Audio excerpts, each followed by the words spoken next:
ಅಧಿವೇಶನದಲ್ಲಿ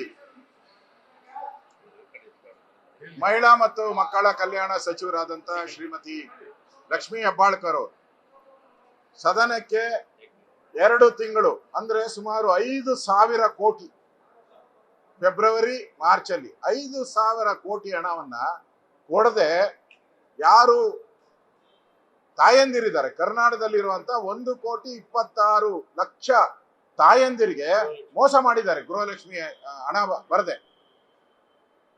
ಅದನ್ನ ನಾವು ಪ್ರಶ್ನೆ ಮಾಡಿದ್ದೀವಿ. ನಾವು ಪ್ರಶ್ನೆ ಮಾಡಿದ್ದು ಈ ಹಣ ಎಲ್ಲೋಯ್ತು? ಫೆಬ್ರವರಿ ಮಾರ್ಚ್ ಅಲ್ಲಿ ಕೊಟ್ಟಿಲ್ಲ ಅಂದ್ರೆ ಈ ಹಣ ಎಲ್ಲೋಯ್ತು? ಏಪ್ರಿಲ್ ಅಲ್ಲಿ ಕೊಟ್ಟಿದ್ದೀನಿ, ಅಕ್ಟೋಬರ್ ಅವ್ರಿಗೆ ಕೊಟ್ಟಿದ್ದೀನಿ. ಪ್ರಶ್ನೆ ಈ 2 ತಿಂಗಳು ಹಣ ಎಲ್ಲೋಯ್ತು ಅಂದ್ರೆ ಆ ಟೈಮಲ್ಲಿ ಫೆಬ್ರವರಿ ಮಾರ್ಚ್ ಅಲ್ಲಿ ನಿಮ್ ಖಜಾನೆ ಖಾಲಿ ಆಗಿತ್ತ? ಹಣ ಇರ್ಲಿಲ್ವಾ ನಿಮ್ಮ ಹತ್ರ? ಬಿಕಾರಿ ಆಗಿತ್ತ ಸರ್ಕಾರ?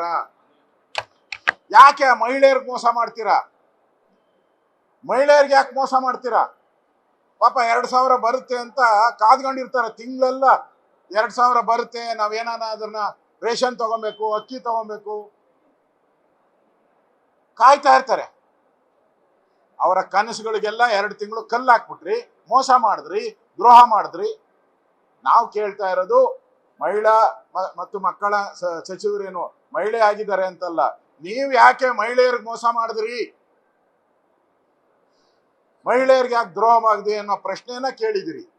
ಆದ್ರೆ ಸದನದಲ್ಲಿ ಅವ್ರು ಉತ್ತರ ಕೊಡ್ಬೇಕಾದ್ರೆ ಅವ್ರು ಹೇಳ್ಬೇಕಾಯ್ತು, ತಪ್ಪಾಗಿದೆ, ನಾನು ಫೆಬ್ರವರಿ ಮತ್ತು ಮಾರ್ಚ್ದು ನಿಮ್ಮ ಈ ಸದನ ಮುಗಿಯೋದ್ರೊಳಗಡೆ ಅವ್ರ ಅಕೌಂಟ್ಗೆ ಒಂದೇ ಸರಿ ಹಾಕ್ಬಿಡ್ತೀನಿ ಅಂತ ಹೇಳಿದ್ರು ನಾವು ಕ್ಷಮಿಸ್ಬಿಡ್ತಾ ಇದ್ರಿ.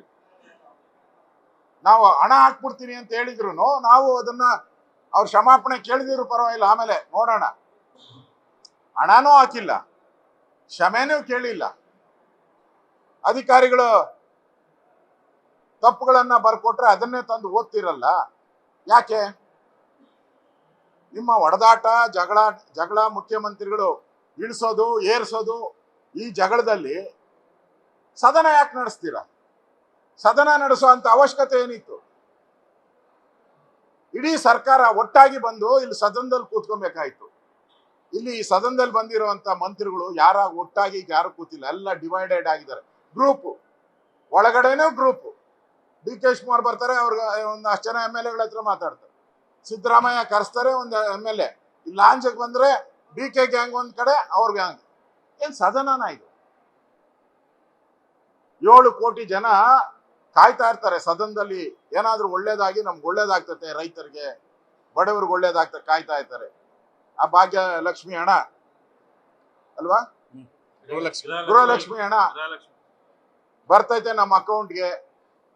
ಅನ್ನ ತಗೊಳೋಣ, ಅದನ್ನ ರೇಷನ್ ಪಡಿಯೋಣ ಅನ್ನೋ ಇದರಲ್ಲಿ ನೀವು ಅವರ ಆಸೆಗೆಲ್ಲ ಉಪವಾಸ ಮಾಡಿಬಿಡ್ರಿ, ತಣ್ಣೀರು ಬಟ್ಟೆ ಹಾಕ್ಬಿಟ್ರಿ ಅವ್ರ ಹೊಟ್ಟೆ ಮೇಲೆ. ನಾಚಿಕೆ ಆಗ್ಬೇಕು ಈ ಸರ್ಕಾರಕ್ಕೆ. ಮಾನ ಮರ್ಯಾದೆ ಇದ್ರೆ ಈ ಸರ್ಕಾರ ಇಮಿಡಿಯೇಟ್ ಆಗಿ ಅವ್ರ ಅಕೌಂಟ್ ದುಡ್ಡು ಹಾಕಿ, ಗೌರವ ಇದ್ರೆ ಹಾಕಿ. ಮತ್ತೆ ಯಾಕೆ ತಪ್ಪಿಸ್ತ್ರಿ? ನಾವು ನಮ್ಮ ಮಹೇಶ್ ತೆಂಗಿನಕಾಯಿ ಅವರು ಹುಡುಕಿದ್ರು. ನಾವು ಅಕಸ್ಮಾತ್ ಬಿಜೆಪಿ ಇದನ್ನ ಹುಡುಕಿಲ್ಲ ಅಂದಿದ್ರೆ ಗೋವಿಂದ ಈ 5,000 ಕೋಟಿ ನುಂಗ್ಬಿಟ್ಟಿರೋರು ಗೊತ್ತೇ ಆಗ್ತಾ ಇರಲ್ಲ. ನಾವು ಹುಡುಕಿ, ವಿರೋಧ ಪಕ್ಷ ನಾವು ಹುಡುಕಿ ತೆಗೆದು ಕನ್ಫರ್ಮ್ ಮಾಡ್ಕೊಂಡು 8 ಜಿಲ್ಲೆ ಕನ್ಫರ್ಮ್ ಮಾಡಿದಿರಿ. 8.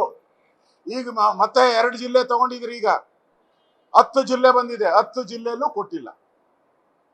ಇಷ್ಟಾದ್ಮೇಲೆ ನಾವು ಜಿಲ್ಲಾ ಕಚೇರಿಯಲ್ಲಿ ನಾವು ವರದಿ ಕೇಳಿದ್ರೆ ಎಲ್ಲರಿಗೂ ಧಮಕಿ ಹಾಕ್ಬಿಟ್ಟಿದ್ದಾರೆ, ಕೊಡಬೇಡಿ ಅಂತೇಳಿ. ಕೊಡಕ್ಕೆ ತಯಾರಿಲ್ಲ ಉಳಿದವರೆಲ್ಲ. ಏನ್ ಸರ್ಕಾರ ಇದು? ಧಮಕಿ ಸರ್ಕಾರನಾ? ಏನೋ ಡಿ.ಕೆ. ಶಿವಕುಮಾರ್ ಫ್ಲಾಟ್ ಓನರ್ಗೆಲ್ಲ ಧಮಕಿ ಹಾಕ್ತಾರಪ್ಪ, ಈ ಅಧಿಕಾರಿಗಳಿಗೆಲ್ಲ ಧಮಕಿ ಹಾಕಿ ಕೊಡಬೇಡ್ರಿ, ಮಹೇಶ್ ತೆಂಗಿನಕಾಯಿ ಬಂದ್ರೆ ಎಲ್ಲೂ ಕೊಡಬೇಡಿ ಅಂತ ಹೇಳಿದ್ರೆ ಏನ್ ಇದನ್ನ ಸರ್ಕಾರ ಅಂತಾರ? ಗೂಂಡಾಗಿರಿ ಸರ್ಕಾರ. ಇದ್ರ ವಿರುದ್ಧ ಪ್ರತಿಭಟನೆಯನ್ನ ಆ ಜನಗಳಿಗೋಸ್ಕರ, ಯಾವ ತಾಯಂದಿರಿಗೆ 2 ತಿಂಗಳು ಮೋಸ ಮಾಡಿದ್ದಾರೆ ಆ ಜನಗಳ ಪರವಾಗಿ ಇವತ್ತು ನಾವು ವಾಕೌಟ್. ನಮ್ಮ ಸ್ವಂತದ್ದೇನು ಇಲ್ಲ ಇದರಲ್ಲಿ. ಆ ಜನಗಳಿಗೆ ನ್ಯಾಯ ಸಿಗಬೇಕು ಅಂತೇಳಿ ನಾವು ಸರ್ಕಾರಕ್ಕೆ ಬಿಸಿ ಮುಟ್ಟೋ ದೃಷ್ಟಿಯಿಂದ ವಾಕೌಟ್ ಮಾಡಿ ಸರ್ಕಾರಕ್ಕೆ ಬಿಸಿ ಮುಟ್ಟಿಸಿದ್ವಿ. ಇದು ಅಕೌಂಟ್ಗೆ ಹಾಕೋವರೆಗೂ ಬಿಡಲ್ಲ ನಾವು. ಆ ತಾಯಂದಿರ ಅಕೌಂಟ್ಗೆ 4,000 ರೂಪಾಯಿ ಆಗೋವರೆಗೂ ನಾವು ಬಿಡಲ್ಲ. ನಮಗೆ ಆ ತಾಯಂದಿರಿಗೆ ನ್ಯಾಯ ಸಿಗ್ಬೇಕು, ಅದು ಮುಖ್ಯ. ಅಲ್ಲಿವರೆಗೂ ಈ ಹೋರಾಟ ನಾವು ಮುಂದುವರಿಸ್ತೀವಿ. ನ್ಯೂಸ್ ಫಸ್ಟ್, ನಿರ್ಭೀತಿಯಿಂದ ನಿಮ್ಮ ಪರವಾಗಿ.